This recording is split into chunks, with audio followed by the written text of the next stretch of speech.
আসসালামু আলাইকুম। কি ধরনের রোগের চিকিৎসা করা হয়?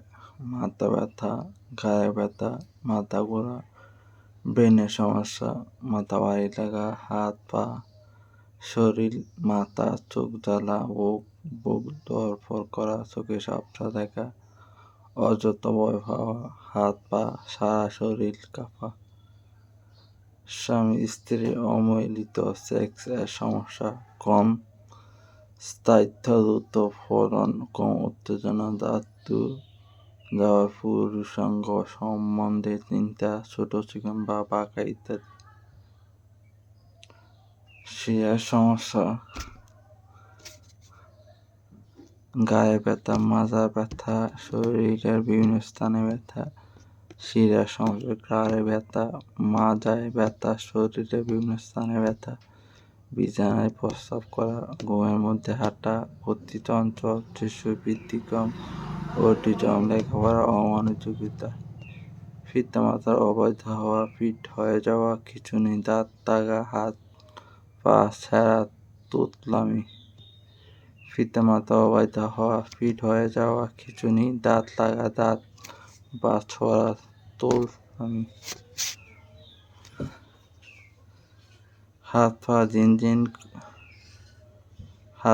ঝিনঝিন করা, অলস হয়ে আসা, বিষণ্ণতা, হতাশ বোধ করা, শরীরে শক্তি না পাওয়া, স্মরণ কমে যাওয়া, মনে না থাকা, অযথা ক্লান্তি, একই কাজ বারবার করা, খুঁতখুঁতে স্বভাব, বহু সময় ধরে বাথরুমে থাকা, বারবার হাত ধোয়া, গুচি বায়ু জেনে ধরা, বুঝতে ধরা, উত্তেজিত হওয়া, নিজেকে বড় ভাবা, বাড়ির বাইরে এদিক ওদিকে চলে যাওয়া, অস্বাভাবিক আচরণ, অন্য মানুষের সাথে গণ্ডগোল লিপ্ত হওয়া, এই দোষ। একা একা কথা বলা বা হাসা, বিড়বিড় করা, আবুল তাবুল বকা, কানে গায়েবী আওয়াজ শোনা, পাগলামি করা, বেশি কথা বলা, হঠাৎ রেগে যাওয়া ইত্যাদি সকল স্নায়বিক, ব্রেন, মানসিক জনসমস্যা, মাদকাসক্তি ও মনোরোগ। ওষুধ পার্শ্বক্রিয়া কি হতে পারে এবং হলে আপনি কি করবেন? ঘুম লাগলে হাতে সময় থাকলে ঘুমিয়ে নেবেন এবং রোগীকে জাগিয়ে মানসিক রোগের ওষুধ খাওয়ানোর প্রয়োজন নেই। 2 থেকে 4 দিন পর ঘুম কম যাবে। শুকনো লাগলে একটু করে আদা খেতে পারেন, অল্প পরিমাণ পানি খেতে পারেন। পায়খানা কষা হলে ইসবগুলের ভুসি দিয়ে শরবত বানিয়ে দিবেন, 2 বেলা খেতে পারেন। মৌসুমী সবজি প্রচুর পরিমাণে খাবেন। সিরাপ অ্যাবুলেক 4 চামচ করে 3 দিন খেয়ে নিন।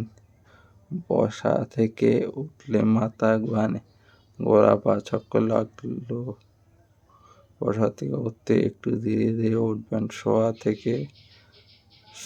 থেকে একবার দাঁড়াবেন না, শোয়া থেকে উঠে একটু বসবেন, তারপর দাঁড়াবেন। বাথরুমে করতে গেলে একইভাবে ধীরে ধীরে দাঁড়াবেন।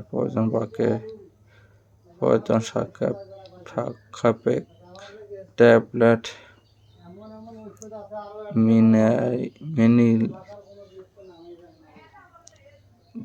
3-7 দিন খাবেন। প্রস্রাব আটকে গেলে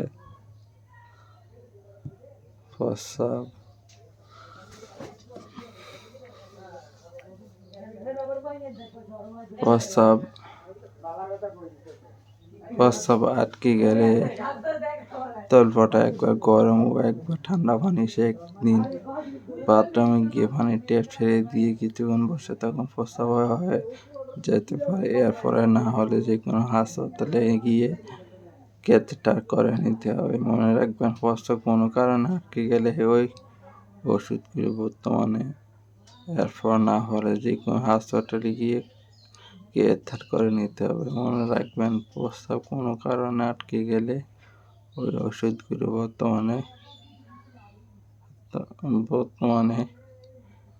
খাচ্ছিলি তা বন্ধ করতে হবে এবং আমাদের শরীরে যে কোনো রোগ করবেন